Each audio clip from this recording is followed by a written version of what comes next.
Thank you, Dr. A. Before I welcome our keynote, let me again extend my thanks to all of the previous speakers, not only for being on our panel, but for the generous donations that their offices made to our conference. Okay, on to the main event.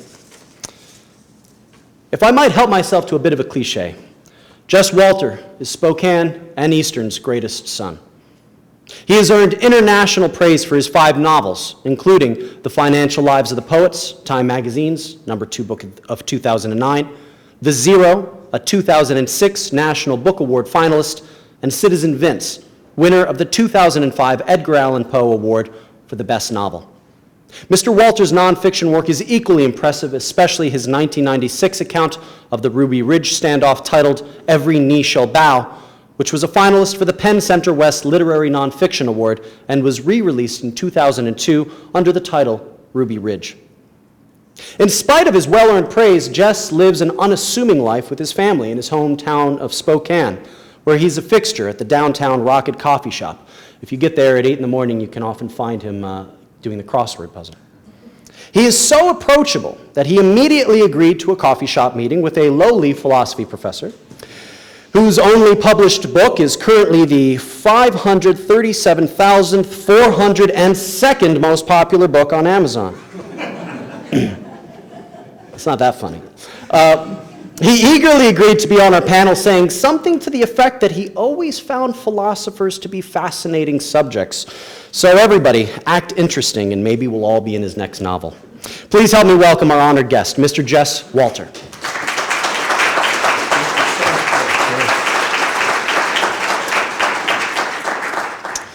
I always hate to hear your life described as unassuming. I thought it was assuming, but I guess it's not. Thanks so much, Terry. Thank you all for coming. Thanks for having me. I was actually a little intimidated as I kicked around the house the last few hours, weeks, working on my speech. And my wife, said, "What are you so nervous about?" And I said, "Well, I'm speaking to real academics and people in a field that I really admire.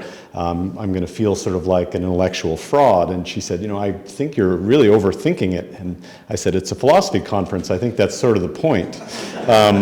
So I may have overthought it. But what I'd like to do tonight, Terry and I had talked about narrative, and so I'm going to read a short story and then talk just a little bit about the way I sort of hope to engage philosophical questions in my work, and then read just a little bit from the sequel to this short story, which actually has a philosophy professor in it, which I can write about as well as I can write about a submarine captain, but I did it anyway. This story is from a series of stories I'm writing with another writer named Sherman Alexie, a poet and writer on the west side of the state. And Sherman and I we're both recreational basketball players, and so we're doing a series of stories about these 2 basketball teams. And our idea is, in the end, they'll play in a game, and we'll write a story about the game that they play in. This story is actually in this month's ESPN, the magazine's first ever fiction issue, which I don't believe is a peer-reviewed publication. You'll have to just trust me that it's good. So actually, you won't have to trust me. I'll read from it now. So this story is called Bleacher Couch Man. And the philosophy instructor is named Hadel, although he doesn't have very much of a role in this one, although I will reprise him at the end when I read from the next story in this sequence. Bleacher Couch Man. One day, future archaeologists will dig up the bones of these men in the rubble of what was once Spokane, Washington, and conclude that here fell a fearsome band of noble warriors. To illustrate his theory, Cole Griffith offers his friends his broken self. Fractured wrist, separated shoulder, torn ligaments in both knees. What else could they think I'd have been? The other warriors chime in. First Eck, blind cab driver. Then Hadel, Gerald Ford. Then Van Goose with the truth, middle-aged basketball player who didn't know when to quit.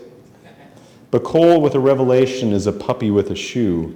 No, this is what happens, he says. One day you're chasing a mammoth to feed your family, and you fall into a crevasse. 100,000 years later, you're in a museum. Or you're on your way to see a courtesan. Vesuvius erupts, and 1,000 years later, your corpse is a tourist attraction. As he speaks, Cole pours himself a quarter glass of beer. He will do this all night in a losing attempt at moderation, short pouring his way through 2 pitchers. Just watch us get ready for a game. Braces, splints, wraps, bands. We're like soldiers, man. The guys who come across our tomb will write epic poems about our glorious deeds. X says, I hope we get someone who writes buddy comedies instead. And Hadel, Marcy's going to kick my ass if I have to be entombed for all of eternity with you guys. But Cole is rolling now, holding out his racked hands, unfurling his jammed and broken fingers. Imagine what they'll make of these, a healthy, vital man with hands that look like they belong on a 90-year-old woman. This is too much for Eck. Did he just say his hands belong on a 90-year-old woman? And Van Goose, keep your hands off Hadel's wife. This goes on for 3 more hours, or as these guys measure time, for 8 pitchers and 2 whiskey rounds, as one by one Cole Griffith's saber-sharp insights are turned on him by his friends, his teammates, the fierce band of marauders of which he considers himself the leader. It is Tuesday night, and these are the Fireside Pub foaming 40s of the Spokane County Recreational Basketball League, Double C Division. Now consider Cole Griffith, 10 hours later, curled up asleep on the middle level of a strange 3-decker couch in the center of a loft apartment above the Van Gessen Furniture Warehouse, Van Goose's family concern. Unfolded, the man is 6 feet 1 inches tall, with an unruly hedge of black hair and perpetually heavy stubble on his full jaw. The book on Cole Griffith is that he's given to laziness, that he's become a chronic shortcut taker, that he's failed in every career he's tried and performed even worse in relationships. And yet the man sleeps easily, well into the morning of his 42nd birthday. At 8, he ignores his buzzing cell phone. At 9, his phone going off again, he mumbles into his flat pillow, I will, I promise. Finally, at 10, when the doorbell rings, Cole Griffith sits up, grunts, and slides into the nearest pair of pants. He crosses the room and opens the door wide. It is Andrea, his ex-wife. She says, Happy birthday, you think? Are you alone? He looks around. Apparently.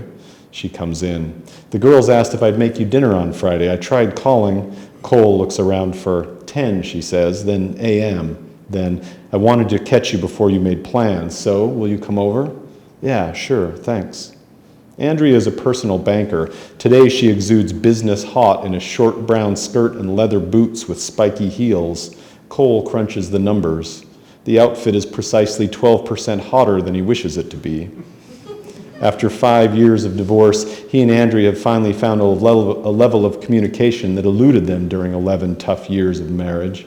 The last thing Cole wants now is for some early morning attraction to mess up that equilibrium. He goes to the kitchen to get a glass of water. When he comes back, she's casing the joint. You seem a little roughed up. Out late? We had a rec league game. How'd you do? We lost. Eck missed a wide open layup at the end. Oh, poor Daniel. So you lost by 1? 12. Ah. She's staring at what Cole once saw as the key to his financial future, the Bleacher Couch. It is a massive 3-tiered upholstered sofa, each level staggered and raised so that prickly siblings or homophobic male friends can lie on it and watch TV without ever touching one another. There exist in the world exactly 2 of these unwieldy 600-pound prototypes. The other sits forever unsold in the furniture warehouse downstairs. There's something else I wanted to ask you about, Andrea says. Claire. Oh. Claire is Cole's most recent ex-girlfriend, 34, yoga enthusiast, community college Spanish instructor, vegetarian except for bacon. Did you really call her father a Nazi? Cole really did call Claire's father a Nazi, 3 times in fact. Cole had endured 2 hours of Tea Party bombast before Mr. Bruin started on healthcare reform, and Cole, already 4 bourbons in, muttered the word Nazi into his glass. After that, it went sort of fast. What did you call me? Another Nazi. And then get out of my house and jawohl, Herr Kommandant. He hasn't spoken to Claire since that night, but apparently Andrea has. She sighs. So Claire's dad is a blowhard. So is yours, so is mine. Frankly, so are you. Who cares? The man's dying of lung cancer. You can't let him rant for an hour? It was 2 hours. Look, I know this isn't my business, Cole, but Claire's a sweet girl. This is the first girlfriend of yours that Rita and Alex have actually liked. They liked Marla, Cole says. Andrea's "you've got to be me" eyebrow fires like the needle on a lie detector. Maria, who stole Rita's bike? Cole opens his mouth to protest. Technically, Marla borrowed Rita's bike, then just didn't give it back when she caught Cole with the waitress. But the distinction seems a little wispy at this point. Andrea puts her palms up peaceably. Look, I'm fine with you spending your life living above a furniture store, she says. This is the last conversation I want to have. But in case there's any part of you still alive in there, I think this is it for you, Cole. I don't think you get another chance. And here's something neither of them can possibly know. Andrea is right. Thursday night, another game, and this time the foaming 40s are down by 19. It is a bloodbath. Their opponents, the Yo 420 Blazers, have started 5 guys in their 20s. The 40s have just one man under 40. Cole's intrepid band of warriors is being crushed by a team of slackers too baked to care. At the low point, just before halftime, Cole stands at mid-court watching one of his teammates airball a free throw. The Blazers' point guard, who has scored a dozen in board shorts and skate shoes, sidles up to him and says, "I hope that dude doesn't go into labor." The dude in question, Jay Colburn, or Cheese, as Cole and his teammates call him, is the youngest and newest member of the Foaming 40s, a 36-year-old in his first season. Cheese is in spectacularly bad shape, just 8 years from a fatal heart attack. Even now, his beer gut is so pronounced the thing actually has dimples. I don't think that free throw line is regulation, Cheese says as the 40s mill around after the buzzer, waiting for the second half. There's nothing else to talk about except where they'll go for beers after the game. That's when Cole tells them he's quit drinking. And I've quit breathing, Haas says. Cole insists he's serious. Yesterday morning, he says, his ex-wife came over to tell him that he needed to get back with his ex-girlfriend. Eck opens his mouth to comment, but there are so many things wrong with this scenario, he can't figure out what to say first. For 2 days, Cole says he's been mulling Andrea's words, and this morning he had what can only be described as a major epiphany. A life change.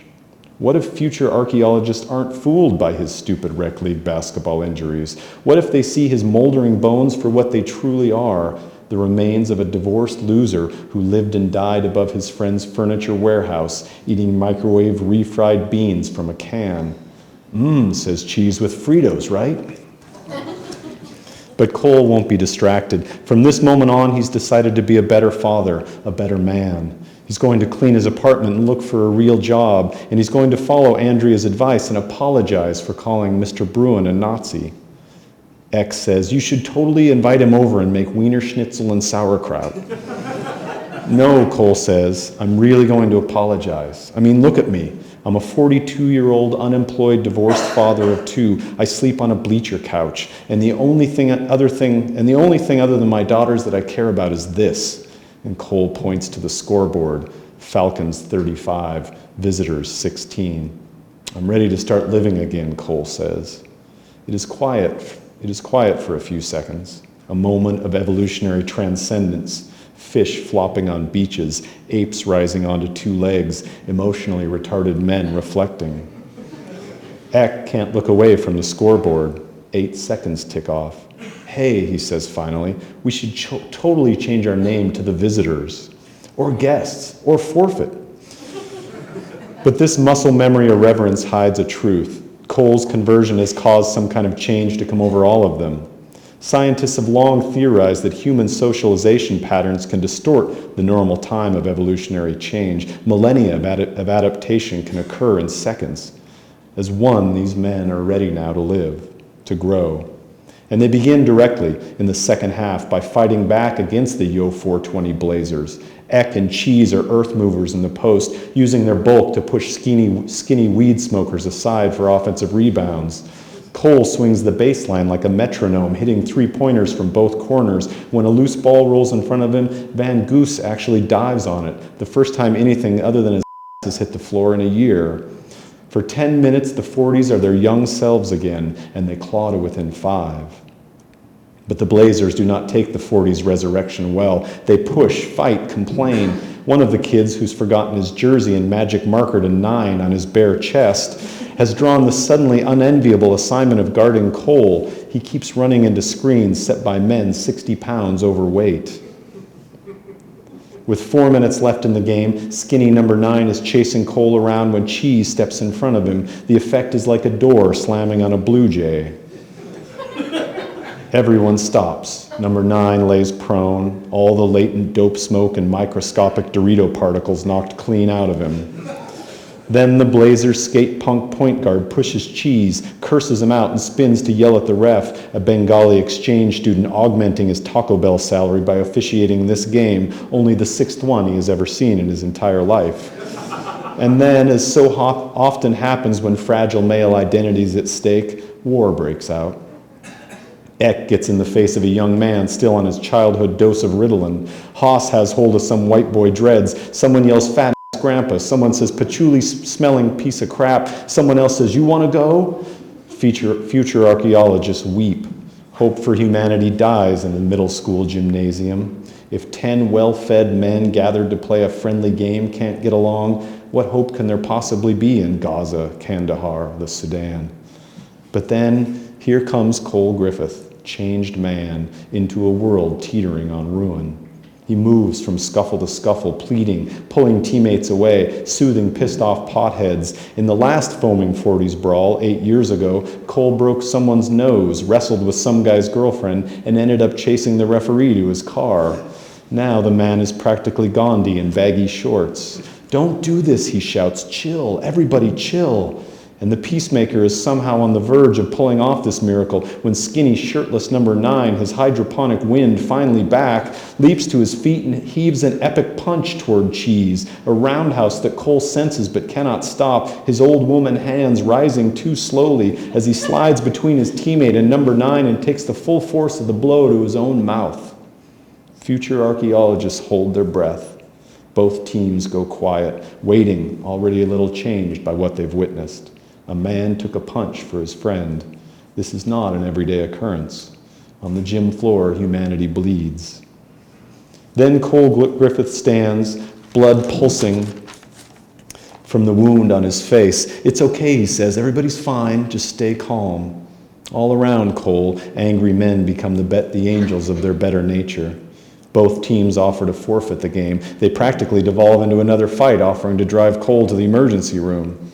At the hospital come 9 quick stitches from an amused PA who shaves Cole's heavy scruff, then sews up the jagged lightning bolt of a laceration below Cole's nose in the valley of his upper lip. As the PA pulls the black sutures through, he narrates quietly, "You can get these out in a week, no problem. Gonna have a nasty zigzag scar though, Harry Potter lip. Cuts like this are crazy. Compression blow actually cracks the skin." Eck drives his friend back to the gym. "So there's really going to be a new Cole." "Dude," Cole says, "there already is." Next morning, Cole Griffith rises early and stares out the window, watches the traffic. Then he takes a deep breath and begins cleaning his apartment. He throws out months of leftover food, does 50 push-ups and 50 sit-ups, turns on his computer and begins updating his resume. Goes to the fancy market and buys ingredients for a Southwest corn salad that his girls always loved. He arrives at his ex-wife's house promptly at 6, presents salad, talks adult to her boyfriend Carlo, asks his daughters every question he can think of about school, and remarks with honest delight when he opens a birthday gift from them, sweatpants. 6th grade Rita does a killer impersonation of the way middle school teachers walk. Shy Alexandra sits across from him at first, then migrates to his lap, and finally loops her arms around his neck like shoelaces, exclaiming at the rough black stitches in his upper lip. Cole makes plans to see the girls in 3 days. At the door, Andrea squeezes his hand. Cole thanks her for dinner, and he tells her how much she inspired him with her pep talk. Although, he adds, "I still can't believe Claire called you to tell on me." "Tell on you?" Andrea spins. "What are you, 8? She didn't tell on you, Cole. I called her. Rita started her period. She wanted to tell Claire, so I called her." Occasionally, the details of Cole's own life are like a kick to his gut. He recalls the birthing room at the hospital, the doctor holding up this gooey, scrunchy little thing, Cole taking quick inventory of his daughter, closed eyes and matted hair, a clipped cord in those bulgy parts, And it's not the memory that hurts, it's the dire realization he had at that very moment. I will never hurt this thing. I will love this thing forever. And now this thing is 11 and has started her period. And she didn't call Cole distant juvenile Cole. She called his ex-girlfriend. Shameful self-awareness and a willful lifelong ignorance of the cycles of female reproduction combined to wrench him nearly to tears. Is she okay? Andrea smirks. It's her period, Cole. She's fine. And here now is Cole Griffith, sitting in his 12-year-old bucket Chrysler Sebring in front of his ex-wife's house, weeping into his hands. He's still crying when Andrea's head appears in the walk, up the walk, in the window of the front door. He starts the car, pulls out, parks 2 blocks away. He thinks of his girls and the years he's lost already. Then he thinks of Claire and her father. When he's done crying, he pulls out his cell phone and calls her. She is curt, distrustful. Cole goes straight to what he called to say, I'm sorry, no excuses, no justifications, I'm just going to be a better man. And I want to start by apologizing to your dad over dinner at my place. He knows how empty the words must sound, how trite, expected, and yet they are the only words left. A confused and speechless Claire tells Cole the following Friday night will work a week from now. Cole is about to hang up when he says, Claire, I can't wait to see you. Okay, she says. And for the second time in a week, the second time in his life, Cole has what can only be described as an epiphany. I should marry that girl. Consider Cole Griffith over the next week, working out, applying for jobs, calling his old girlfriend Marla and retrieving Rita's stolen bike, picking up his daughters from school, getting rid of the bleacher couch, buying normal furniture at the Salvation Army. He hangs 2 paintings. He buys a vacuum. He vacuums. He finds himself practicing his apology over and over. Mr. Bruin, you are most certainly not a Nazi. Friday morning, he wakes with special purpose. He goes to the fancy market again, decides on a penne pasta with sun-dried tomatoes, a fennel salad, a tart Spanish cheese and bread. The attractive young checker has tattooed hands and bites her bottom lip as she runs his dinner through the scanner. What time should I come over, she asks. Cole just smiles. But is that the old tug he feels? Badness? He marvels that he ever gave into it. It is so small, so insignificant in the face of his redemption. And yet, there it is. Back at the apartment, he works manically, getting the meal just right. He loses track of time. At 5:45, he realizes they will be there in 15 minutes. Cole Griffith darts into the bathroom and slips out of his clothes. He is darker than he remembers, older, lines around his eyes, a week's black beard, the other tangle of hair on his chest, and the sad settling around his middle. He thinks again of the girl in the grocery store. She's probably 25, 26, closer to Rita's age than his. Then he starts for the shower, and future archaeologists take note of the rituals and habits of the specimen they will one day call Bleacher Couch Man. Bleacher Couch Man has always shaved in the shower, hot water softening the heavy scruff and soothing his face. He does this now, and as the razor glides over his chin and cheeks, he suddenly remembers the zigzag stitches in his lip. He pauses just a moment, then shaves up to either side of them.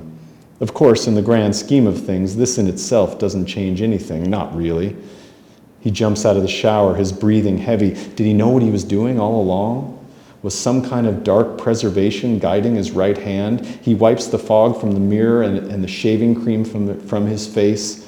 Grinning back at him in the mirror is Cole Griffith, Bleacher Couch Man, a thick dash of stitches and heavy black whiskers beneath his nostrils, forming a nearly perfect facsimile of Adolf Hitler's mustache. And now the doorbell rings. It's not as if he is now committed to goose step to the door, throw it open and say, "Willkommen in." Cole Griffith could still cling to his precarious redemption. He could still be a better father and explain away the mustache. He could apologize for calling Mr. Bruin a Nazi. Hell, he could even ask Claire to marry him. And perhaps that is what he will do. But it seems meaningful, almost profound, that as he pulls on a pair of pants, Cole's deepest wish is that the rest of the foaming 40s were here to see this. He realizes it's possible that the mammoth hunter had just given up feeding his family when he fell in that crevasse. He imagines that the Pompeian nailed the courtesan to the bed just before the volcano erupted. He wonders what time the tattooed grocery girl gets off work. He revels in the knowledge that none of us is truly the author of his own life. He moves for the front door, and he hopes that Van Goose will give him back the other bleacher couch. Thank you.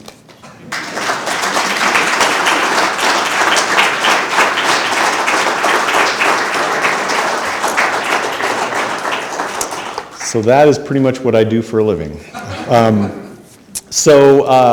As I say, I was a little nervous to speak in front of a group of philosophers because, like a lot of novelists, I tend to think that I'm working in areas that may sometimes cross over, but without any of the intellectual rigor, critical thought, or study that any of you have put in. There's always some fear there, and especially from myself because of my background. And I'm just going to sort of give my brief origin story. I come from a very non-academic background. I'm a third-generation failed cattle rancher. My dad worked at an aluminum plant. I'm the first member of my family to graduate, first male in my family to graduate from high school, first member of my family to go to college, like a lot of Eastern Washington students, I think. Around the house where I grew up, there were no books. We had an old encyclopedia, World Book Encyclopedia from 1961.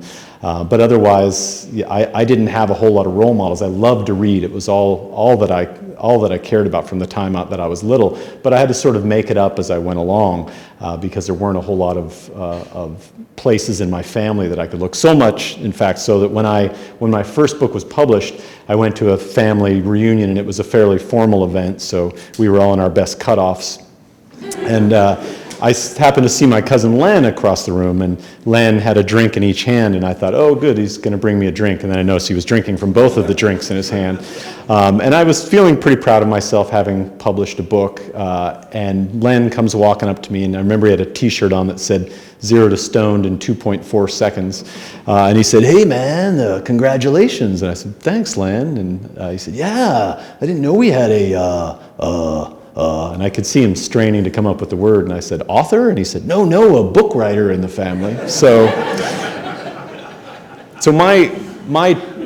my path to becoming a book writer was not the easiest one. And I can remember from the time I was little writing stories. I wrote a magazine in my neighborhood called Reader's Indigestion. It was like Reader's Digest, only with the, and I would check out my comic books to the kids in the neighborhood and didn't stop them. They still would beat on me pretty regularly. But all along I knew I wanted to be a writer, and yet it felt like such a distant dream for me. It felt more distant, honestly, than my other goal, which I had higher hopes for, which was to be an NBA point guard. And yet I still worked at it, as much as anyone can. But I'll never forget the moment I really knew what kind of writer I wanted to be and what it meant to become a writer. I used to go to my junior high school library, and I would look to see where my novels would be filed when I was older. And in my junior high school library, that W came right after V, and I saw some books there by this author named Kurt Vonnegut. And I was 13, and I thought I should probably see what the competition is up to. So I grabbed a Vonnegut book, and I checked it out, and it was Breakfast of Champions. And like a lot of kids who read a lot, I was reading pretty straight linear stories. The thing I loved more than anything was stories of explorers. I especially loved, for instance, when they would get to the South Pole and have to eat their horses and then freeze to death. That seemed to me like a really great narrative. And so beginnings and ends, and I could sort of follow a story that way. But I took home Breakfast of Champions to see what Kurt Vonnegut was up to, and I didn't get very far into it before I realized this was different than anything I'd read before. First of all, one of the first things in the book is a picture that he draws of an asterisk, and he says, this is a picture of an and as a 13-year-old, I thought that might be the most brilliant thing I'd ever seen. To this day, I still think it's kind of brilliant. But besides seeing a profanity, I was amazed at the way this book worked on a level that I had never thought before. It was as if I had seen and thought in 2 dimensions, and here suddenly was a 3-dimensional work. In the beginning of the book, Vonnegut says, "This book is my 50th birthday present to myself. When Tolstoy turned 50, he freed his slaves. When Jefferson turned 50, he freed his slaves. So I'm going to free my characters." I didn't think for a second you could even do that. I thought there must be some law against it. And I couldn't believe that I was reading, that I was even reading that. And even at that age, I had these thoughts of what this said about predetermination, about fate, about whether or not there's a creator. And it seemed to me that Vonnegut was writing on this level that not only had I never encountered before, but that seemed somewhat subversive, and yet seemed to have some answers to questions that I didn't even know I'd been asking yet. Then you get, of course, to the end of the book, and Vonnegut does go inside his own novel to free his characters. He goes into a bar, and he has a famous character named Kilgore Trout, who is a science fiction writer whom Vonnegut writes about repeatedly. Kilgore Trout has a very difficult life. He's estranged from his children. He doesn't make any money. He's a drunk. Vonnegut has really put this character through his paces as his author. So Vonnegut wears a pair of sunglasses. He goes into this bar and he watches Kilgore Trout, trying to figure out exactly when the right moment will be for him to go set this character free. And as I'm reading this, it's building up a kind of suspense that I can't quite believe that I would care that much about what is clearly a kind of thought experiment. It's not as if he's going to freeze at the South Pole and have to eat his horses. There's something else going on here, and yet it's far more invigorating. So Vonnegut waits until Kilgore Trout goes outside to take a leak in the alley, and Kilgore Trout's standing out there drunk, peeing against the alley, when Kurt Vonnegut pulls up in his car, rolls down the window and says, "Hello, I'm your creator, and I'm here to set you free."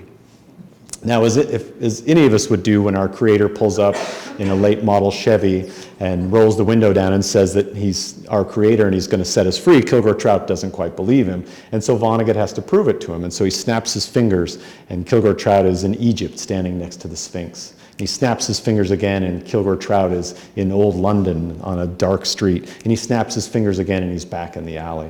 Now, of course, you believe that this is your creator. And so Kilgore Trout standing there is dumbfounded. And Vonnegut says, "Look, I'm sorry for everything I've put you through. And I wish that I could make it better, but I can't. But what I will do is stop writing about you. You're free to go live your life now. And in fact, before I go, is there any last thing I can do for you?" And Kilgore Trout can think of nothing. And so Vonnegut drives away. And again, I'm 13 years old, and I'm flipping through the pages, and I flip to the end, and suddenly as Vonnegut drives away, Kilgore Trout thinks of something, and he yells in the voice of Vonnegut's own dead father, "Make me young." And it seemed at that moment like the most profound expression of mortality and of the mysteries of the universe that maybe I'd ever read. And from that moment, I read everything Kurt Vonnegut wrote. And it was as if this door opened up for me. The meaning of the story was still there, but reality had cracked in some way. In some way, though, that I don't think I would have achieved without the narrative, without the story. I did take an interest later in philosophy itself, rather than just in authors steeped in it or who brush across its surface. I took an intro to philosophy course and thought briefly about even taking more. I was telling Terry, the real turning point for me was seeing the Philosophers International soccer friendly between the Greeks and Germans on Monty Python. That just about convinced me, because it was so funny, and yet I sensed there were jokes I wasn't getting. But I think for me, the idea of narrative seemed a better way to explore those kinds of issues, those kinds of things that I was fascinated by. And as I looked at the books that I loved in college, I was surprised how many of them had some philosophical touch point revolved around concepts of time or being or reality. Tristram Shandy, Caldera's Life is a Dream, Marquez's 100 Years of Solitude, Martin Amos's work, Time Zero and Night Train. So many books that I liked had some element. And so for me, it became the kind of novel that I liked, what we called a philosophical novel. whether or not that phrase works or not. And I think for myself, I made the right choice. With Kurt Vonnegut as my first hero, and then many other literary heroes jumping in afterward, I studied literature the only way that you can, by reading it, by trying to write it. Although when I was 19, I did have a brief idea that there might be a shortcut to becoming a literary novelist. I had just become a father and had to get a job at a newspaper, and so I was sort of feeling as if my literary dreams were gonna flit away. And so I had this idea that rather than keep studying and writing, that maybe the smarter thing to do would be to interview those writers whose work I liked, and then maybe through some process like osmosis, their talent would rub off on me and I could become a great writer. So the first time this happened, Ken Kesey came to Cheney actually to speak at Eastern Washington. I was a huge Ken Kesey fan. So because I was a journalism student, I knew that you could go just about anywhere with press credentials. So I got press credentials, phony press credentials. I said I was working for a publication that I wasn't. And then I went to Ken Kesey's reading. And there was a little moment beforehand where he talked to reporters. So I sat with the other reporters, and I sat there waiting for my turn. And when it was my turn, I threw my hand up and I said, Mr. Kesey, what advice would you give to a young writer? And Ken Kesey's son had just died in a bus accident, and he was not really in the mood to give advice to young writers, and so he really just wanted to talk about bus safety. But he was kind, he answered my questions. But I had this moment where I realized that writers are not just the books they produce, but the person who can suffer the sorrow that any parent can suffer, who can, and so it was a valuable moment. Then Tom Wolfe came to Spokane. He spoke at Gonzaga University, and again, I got press credentials, and I went to hear Tom Wolfe speak, and I sat with the reporters beforehand, and I waited until it was time to ask my question. Tom Wolfe had his high white collar on and his unapproachable style, and I raised my hand, and he pointed at me, and I said, "What advice would you give to a young writer?" And in classic Tom Wolfe style, he said, "Use a word processor." So tells you a little about Tom Wolfe, but also how long ago this was. And the third writer to come to my hometown a little later was Kurt Vonnegut. So if you can imagine the writer for whom this all started for you is coming to your hometown, and you have a chance by doing no more than getting phony press credentials to go hear him speak, I felt as if I had to do it. So I did the same thing, upped the ante a little, wrote a letter to Gonzaga University saying when Mr. Vonnegut comes, I'd sure love a chance to sit with the reporters and interview him. And so I showed up, and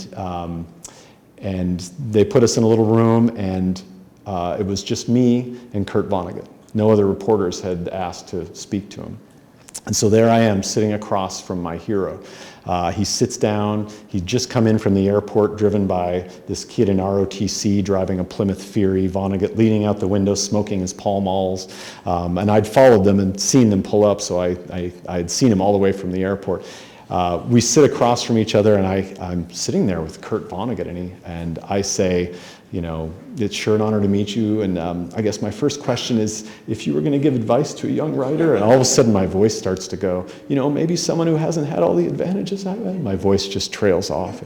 He kind of looks and he says, "Can I ask you a question? How old are you?" And I said, "Well, I'm 19. And he said, "And you're working for Esquire?" And I said, "Well, they haven't actually accepted the piece yet." And he said, "And what was your question?" And I said, "Well, I wondered what advice you would give to a young writer." And so for the next 15 minutes, in an act of sheer generosity, Kurt Vonnegut sat there and gave me advice, and gave me the advice that any writer would give any stupid kid, which was, you have to write. You have to develop your chops. For him, it was working for an advertising company and then writing short stories, and then using those short stories to make enough money to quit his job, selling those short stories to magazines until he developed his own voice, using that voice to start writing novels. And then as I'm writing notes, he says, "But there's no magazine market anymore. That would never work today. I may as well be giving you advice on how to repair a Model T." But it was still an amazing moment, and after about 15 minutes, he said, I'm really tired. Is it all right if I go take a nap before my reading? I said, of course, I've taken up enough of your time. And so Kurt Vonnegut left to take a nap. That night at his reading, he went through his normal reading. It was brilliant. I loved every minute of it. And when he was done, amidst all the applause, I stood up to leave, and he spotted me, and he pointed me and called me up. And he said, I'm sorry I had to leave to take a nap. I said, no, I shouldn't have taken up so much of your time. And he said, well, no, it was great, and thank you. And he said, and did you get everything you needed? And I said, I did, thank you. And he had to know full well that there was no story coming in Esquire. And he said, well, I look forward to reading it. So after that, I did exactly what Kurt Vonnegut said. I studied writing. I worked so hard at my craft. I was a newspaper journalist, which for me turned out to be the best path to becoming a novelist, because I got to see the world. I got to see things that I never would have covered or written about, things that I never would have known. And I got my chops. It was like learning to play piano. The great thing about being a newspaper reporter is that you can't get writer's block or they fire you. So you lose your fear of publication. You lose your sense that every sentence has to be crafted in a perfect way. You become what I think every novelist has to become, which is an imperfectionist. So it was a great thing for me. And then I left to write a book about Ruby Ridge, a nonfiction book, in which I wanted to write two parallel stories. One, how a family becomes the way Randy Weaver's family did in Ruby Ridge, Idaho in 1992, how they become so paranoid and racist that they end up in a battle against the government. But I also wanted to write about how the government can look at a family and decide that here is a group of terrorists. And so those two stories really propelled that book and propelled the first book that I wrote. All during that time, for years, I had written short stories. For 7 years, I had sent out short stories and gotten only rejections. One rejection, which sticks in my mind, read, "Thank you for your submission. You write well, but as literature, I think not." And yet, each of those rejections seemed to me to be closer to getting something. Finally, I decided I would write a crime novel. Now, a crime novel may be a strange choice for someone who has ambitions of literary fiction, but in my mind, it was a structure that I felt like I could capture and that I could do. And I also, there are certain crime novels that to me rise to the level of literature. One of my favorites is James Cain's Postman Always Rings Twice, which Albert Camus, when he wrote The Stranger, he was trying to emulate the effect he felt of Postman. And so I set out to write a crime novel that worked to me on all of these other levels. My second novel, Land of the Blind, edges back away from crime novel, and I got a review that to this day is one of my favorite reviews of all time. For one thing, because it was in the Times of London, but also because it said this: Land of the Blind is funny, philosophical, and original. Now, I don't know why I should be so excited about seeing philosophical in a review, because it's not even, it doesn't qualify it in any way. It doesn't say a great philosophical novel. It could say a medical novel. It could say a procedural novel. But just seeing that word struck me, excited me in this great way. And I think after that, it's something I've strived for in all of my books, to gesture toward the inexplicable and the metaphysical, toward the big questions. And I don't know that I always get there. I don't know that there's always something profound underneath the surface that I'm writing about. But when Citizen Vince, my third novel, the nature of citizenship and personal redemption was what was really on my mind. In The Zero, it was the mysteries of consciousness and reality. And even in a comic novel like my last one, The Financial Lives of the Poets, whose biggest question might be how much pot can one middle-aged man smoke in a 3-day period, the part of the book that probably interested me the most was Matt's father, who has dementia, and who, to me, posed this question: what's left of our identity when we can no longer remember who we are? As I was preparing for this conference, I also read a piece in the New York Times a few weeks ago. I don't know how many of you saw it. that posed the question, can a novel be philosophical? In the article, the author, James Ryerson, concluded that no, actually they couldn't. Iris Murdoch, the Oxford philosopher and author of 24 novels, argues that philosophy and literature are contrary pursuits. Philosophy calls on the analytical mind to solve conceptual problems in an austere, unselfish, candid prose, while literature looks to the imagination to show us something mysterious, ambiguous, particular about the world. And I got to thinking, I got to wondering if these really are contrary pursuits, if they're two sides of a tug-of-war rope. Ryerson writes, philosophy is concerned with the general and the abstract, literature with the specific and particular. Philosophy dispels illusions, literature creates them. I think it's a fascinating argument, but I don't know that I agree with it.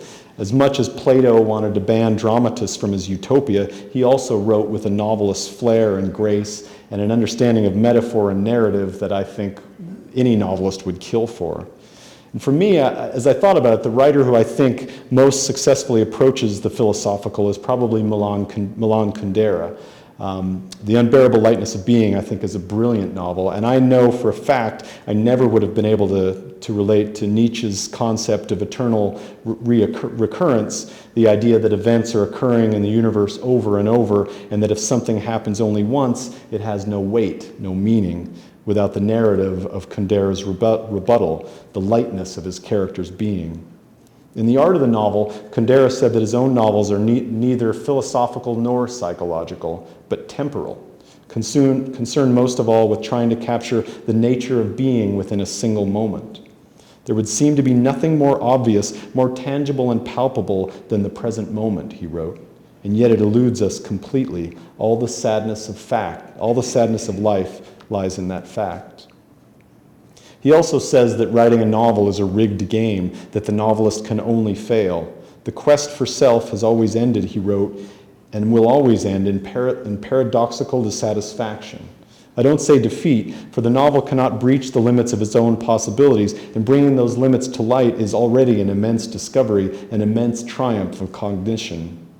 This connects for me in what I've always thought about novels, what William Faulkner said, that all of us failed to match our dreams of perfection. So I rate us on the basis of our splendid failure to do the impossible. I have so many favorite novels that I would deign to call philosophical in that temporal way, in that paradoxical dissatisfaction way. So many splendid failures, from The Stranger to Siddhartha to Moby Dick to The Brothers Karamazov to more recently Einstein's Dreams, Blindness by Jose Saramago, Rebecca Goldstein's 36 Arguments for the Existence of God, Jennifer Egan's A Visit from the Goon Squad, and Roberto Bolaño's brilliant 2666, and on and on and on. And to that list, I would have to add my old hero, Kurt Vonnegut. Kurt Vonnegut came to Spokane again for Get Lit years later, and I was so excited to have him go. I sent my daughter. I got a comp ticket, but then I gave it to her. I felt funny about seeing him for some reason. But before he came, I wrote an essay about my stalking of him when I was younger and about how important he was for me in my development as a writer. That piece ran in an alternative newspaper, and after Vonnegut spoke and went back home, about 2 weeks later, I went out to the mailbox, and there was this brown paper envelope. Even before I looked at it, I could smell the Pall Mall smoke on it. And up in the corner, it said Vonnegut, 48th Street, New York. I ran in the house and I tore it open, and it was a leather-bound copy of The Sirens of Titan, in which Kurt Vonnegut had written to my good friend Jess Walter, this is the one book of to my fellow novelist Jess Walter, I gotta get that right, to my fellow novelist Jess Walter, this is the one book of mine that wrote itself, all the others refused, your friend Kurt Vonnegut. If you can imagine having a daydream and then having it just show up in the mail like that, someone, a piece of mail that comes and says you've accomplished this dream that seemed so far away, and that was what it was like for me. At that moment, I also realized that I had a correspondence with Kurt Vonnegut. I just finished my novel Citizen Vince, and so I mailed it to him, and about 2 weeks later I got a postcard, a little Kilgore Trout postcard. On the front it said, "Life is a terrible thing to do to an animal, Kilgore trout. And on the back it said, to my good friend Jess, this is when he called me his good friend, read Citizen Vince right away, really love it, congratulations, your friend Kurt Vonnegut. I was so incredibly pleased, but for this correspondence to continue, I realized I had to finish a novel, send it off to him, and then I would get a postcard back. So as I wrote the Zero, which is a dark satirical novel, probably closer to Vonnegut's style than other things I'd written, I kept thinking about him. I kept imagining I was wearing one of those bracelets, but it didn't say, what would Jesus do? It said, what would Vonnegut do? As I wrote about what I felt was our irrational reaction to the terrorist attacks of September 11th. And I quickly sent that book off to him too, and I got one more postcard in the mail, and it said, Dear Jess, read the Zero, it's wonderful, congratulations, your friend Kurt Vonnegut. And there's an epigraph in the Zero from Celine, and at the bottom Vonnegut wrote, P.S. Do you know what Celine said about the Nobel Prize? How come every chap-ass in Europe has one? Where's mine? So to have come full circle like that and had even that brief correspondence with a writer who I feel so indebted to was remarkable. And I also cling to the idea that you can do as Vonnegut did, that you can write about things, you can write about these mysteries, these metaphysical conundrums. You can write in the way he did, almost as a child, angry that God had abandoned the world. And you can do this in a novel in a way that I think adds, maybe not in the same way that philosophy does, but certainly adds to the discussion. And so, with apologies for my undisciplined, non-critical methods, I'll beg your permission to go on pondering in a very superficial way my amateur's inquiry into meaning and being, and most of all, time, my own splendid failures. And I'm going to start with just a little bit of the next story in that basketball series, which is about Hadel, who is the philosophy professor. So I thought it was sort of apt. And I encourage all of you afterward to come up and fix my mispronunciations or to tell me that a philosophy instructor would never speak that way. It's just a real short bit. It's about 5 minutes. Hadel's wife is having an affair. This idea moves from hunch to hypothesis to accepted fact on President's Day weekend when Cole Griffith spots his friend's wife sitting in a restaurant in Seattle making out with her boss from the optical store. So you saw him kiss, X says, back in Spokane. Who knows what happened after that? Maybe Marcy pushed the dude away. If she was pushing him away, Cole says, it was really gently and mostly from what I could tell in the crotch area. Eck winces. He is not the sort of person who wants to know what he doesn't already know. I'm just saying, Eck pleads for some wiggle room. You didn't actually see them having sex, right? Yeah, well, I'm not going back for proof of penetration. She's cheating on him, Eck. What are we going to do? Like the rest of the foaming 40s, Eck and Cole feel some level of protectiveness towards Sidney Hadel, who is, among their number, not only the gentlest soul, but also the worst basketball player. A cartwheeling collection of elbows, knee pads, and goggles whose endless pump fakes have garnered him the nickname Sid Seizure. Off the court, Hadel is a daydreamy, thoughtful man, balding, bespectacled, and intellectual. He works 25 hours a week as an adjunct community college instructor, and he sees this low-paying job as a calling, augmenting it with his other job, working weekends for his older brother's lawn care business. Of course, none of the foaming 40s is exactly what you'd call an overachiever. Eck is a PE teacher. Haas replaces light bulbs and trims hedges for his ex-in-law's property management company. Van Goose sells sleeper sofas. Even their leader, the chronically underemployed Cole Griffith, is generous in calling himself an entrepreneur. But they all agree that Hadel is the one of their number who deserves better, failing to understand how, with only a master's degree and no PhD, he remains miles from anything resembling a tenure track, how his job is constantly being threatened by short-sighted syphilitic school administrators. Sometimes the guys will engage Hadel on this subject, ask why he doesn't threaten to quit. Then they settle in behind their beers as he lectures about the realities of modern academic life, how, since he teaches at a 2-year college whose philosophy classes are tucked into the humanities department, his future is tied to how many students choose philosophy as a pre-major, which is tied to how many dead-gazed 18-year-olds he can lure from 101, Intro to Philosophy, into 102, the tougher math-laden Intro to Logic, and then on to the 200s, Ethics and Religion and Issues in Modern Philosophy. His dean says he's got the classic Thursday night sitcom lead-in problem. Kids take 101 like they watch The Office, but then they turn the channel before Parks and Rec comes on. He tells Hadel to think of psychology as a competing network, Hadel finding this particularly discouraging. What kid wouldn't rather poke around in Freud than in Kierkegaard, to look inward for answers rather than out? When you finally get to drive, it's the car you long for, not the road. How can he possibly get more philosophy pre-majors and thus make his job more full-time? The dean's last suggestion comes in a text message. How about Philosophy 224, The Ethics of Jersey Shore?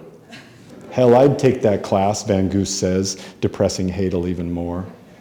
No, in the general equation of life, the 40s all agree that Sidney Hadel, he of the crazed pump fakes, bad job, double masters, and sketchy wife, deserves better. That's why we have to tell him, Haas says as the team shoots around before their game. Hadel has texted to let the guys know he'll be a little late tonight. He has to drive his daughter to volleyball. His wife is working late. Working my Cole says. As they always do, the foaming 40s form a loose layup line, joint rattling their way to the basket, barely making half. The layup line quickly becomes a philosopher's walk, a moving debate over the ethical obligation toward their friend. No way we should tell him, X says. I would not want my friends telling me that. I'd want you guys to tell me, says Cheese, both the youngest and fattest of the foaming 40s. Would you want us to tell you that you're getting fat? Van Goos asks. Not particularly, Cheese says. Then you look great. They arrive at no consensus, and Hadel finally shows up a few minutes before tip. That gives them 7 players for the game, 5 starters and 2 subs. The team scheduled tonight is sponsored by a local lumber yard and hardware store called Stain Lumber. They go by the name Morning Wood, M-O-U-R-N-I-N-G, a dig at the environmentalists who worry about them destroying trees. As happens more often than not, Morning Wood features players who are younger, taller, and more athletic than the 40s. I can't see those things coming to play in basketball, Cole says at the first time out, with the 40s down 12-1. I do feel like we have the advantage in body hair, he says at the next time out, down 23-5. Hadel is playing even worse than usual tonight. He trips over his own feet, unveils some kind of Precambrian hook shot which sails high and left and hits the scoreboard of this old elementary school, and at one point pump fakes so hard his sports goggles fly off, causing the 71-year-old referee to blow his whistle because even if an actual rule has not been broken, clearly some aesthetic has been. They do better in the second half, and after a 15-point loss, the 40s reconnoiter at the Maxwell House Tavern for pitchers of draft salve. Usually, this is when the team finds its rhythm, talking trash about the opponent, making fun of each other's declining abilities, a communion of male aging. But tonight, with the knowledge that one of their own is being cuckolded, the team is glum, uneasy. For the first time in foaming 40s history, there is an awkward silence. Jesus, guys, Hadel finally says, cheer up, it's only a loss. We're going to have another one next week. Hadel goes to the bathroom and Cole Griffith says, I'm just going to ask him. Ask him what? Ask him what we should do. How, X says. Hey, Sid, do you think we should tell you your wife is some other dude? Because we can't decide. Then Hadel comes out of the bathroom. So Hadel, Cole begins, I have a question about philosophy. Hadel waits for the punchline. On their usual Tuesday night poker game, for instance, whenever he gets a bad beat, Cole says, Hadel, you put the loss in philosopher. This ended one night when a drunken Hadel pulled down his pants and fired back, yeah, but I put the man in humanities. But tonight, it's apparently no joke. They're all looking at him eagerly with such interest, a look he almost never gets in the classroom from the gum-smacking, text-messaging, lobotomized, I don't get it, glazed, milk-fed veal that he teaches. Cole continues, isn't there a column in the New York Times where people can ask philosophical questions? Ethical questions, Hadel corrects, asks the ethicist. Right, Cole continues, so let's say I give you an abstract situation. Could you tell me what to do? I mean, that's pretty much what you do, right? Take out all the particulars and treat the like math? Not exactly, Hadel explains. I mean, as unpopular as it might be in certain departments, there is still some practical application. Montaigne's How to Live, an extension, of course, of the Greek tradition, the whole discipline helping us lead a better, more meaningful life, although that term is loaded, better. But that view has really been eroded from all sides. Religion, the platitudes of self-help authors, Oprah, Dr. Lori, Dr. Phil, and let's not even start with the behavior industries, the hemlines of psychology and psychiatry, pharmacology, the ubiquity of behavior drugs. Hell, even pop songs are more relevant to philosophy than philosophy to the way people lead their lives now. Don't worry, be happy. And the academic side has done itself no favors with language only specialists can understand and various devour-your-own-tail movements, modernism, existentialism, nihilism, and the academics' drive to chart new ground, to wander off into forests of theory, into wars of politics and language, the balkanization of schools of thought, such as the debate over rationalist Kantianism, structuralists and phenomenologists. All of it's so dizzying that one's likely to agree with Nietzsche that philosophy is so diffuse as to be pointless, a critique of words by means of other words. Then on the other hand, before they all slip into comas, Cole interrupts. Right, so let's say I know something about a friend and that information could hurt him. What's my obligation to tell him what I know? I mean, how would I know if my friend wants to know the truth? That's a tough question, Cole. Can he know the truth? Can any of us? I mean, that's a tangle of epistemology, for one thing. Bertrand Russell called it knowledge by description versus knowledge by acquaintance, or the Gettier problem. Hadel jots two overlapping circles on a bar napkin. The overlapping of truth and belief into knowledge. And truth, that's even more slippery. Where do you start with that? Plato's small truths and the unknowable larger ones. And even if you imagine, simplistically, of course, Hegel on one side arguing that truth is its own self, a movement within itself, you can't deny Nietzsche on the other shoulder rejecting such language, claiming what we call a moment of truth is a mobile army of metaphors, and the foaming 40s are becoming restless. Let's say it's a guy whose wife is cheating on him, Haas says. Eck kicks him under the table. Cole picks this up. Yeah, in that situation, would we have an obligation to tell this guy? Well, by not telling him, you're not outright lying, I guess, because you have Kant's basic principle that we should treat each human being as an end in itself and never a mere means. And of course, Augustine grouped lies in 8 classes, the best kind, if there is a best kind, those lies which hurt nobody. Aquinas, he had 3 classes, malicious, officious, the pardonable lie, the useful one. Hadel, your wife is someone else.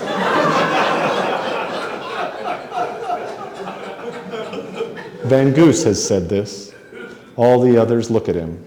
And although this is a crowded tavern and there is a late game playing on ESPN and pool balls are chunking around a nearby table and low chatter is emanating from an arguing couple at the bar and the bartender is running water and someone's phone is ringing, it suddenly feels as quiet in here as the deepest reaches of space. The quiet goes on forever. Hadel stares at Haas, his face still, and then his eyes narrow. Ah, he says finally, then I see. And it's quiet for a few seconds more before Hadel says, huh, and right. Then he takes a drink of beer. And finally, that's an interesting premise, Haas. How would I feel if it were my own life? That's an interesting way to fix the variables. It's not the way a philosopher would normally proceed, but he flutters the bar napkin he covered with overlapping circles. You can't make a Venn diagram for that one, can you?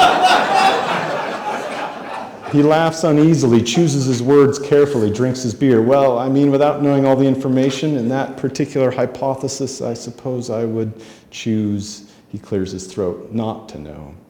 He takes another drink of his beer, licks his lips, and sits back, but he holds up his index finger. But I would also hope my friends didn't know either, because honestly, that would kill me more than the thing itself, having them know. There's a reason there's no noise in deep space. There are no molecules to vibrate. The only true peace comes from the lack of being. For the rest of us, words and deeds rattle around with great effect and great trouble, all those 15-point losses and endless heartache. Cole Griffith breaks the silence. You know, I think you're right, Hadel. I wouldn't want to know either. Yeah, that decides it. I'm not going to tell my brother-in-law. My sister can tramp around all she wants. Not Joni too, says Cheese. Apparently not just the fattest and youngest, but the stupidest of the foaming 40s. Yeah, I don't think I'd tell your brother-in-law either, Hadel says.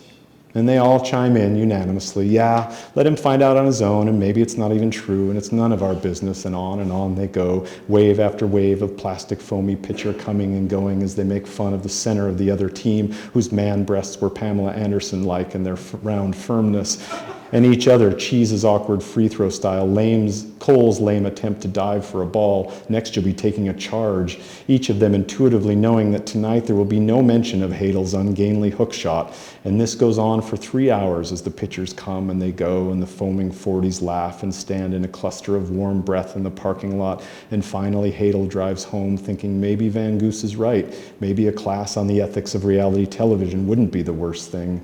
And in the garage, he parks next to Marcy's car, feels the hood. It is blessedly cool, and he goes inside for what seems like a month, hangs up his coat and goes to the bathroom, sheds clothes with each step until he's standing above their king size, staring at his wife's implacable back, one bare shoulder peeking up above the covers, lined by a strap of nightgown, her skin rising and falling with each sleeping breath until he can take it no longer, raises the covers and slides in next to her. Thank you.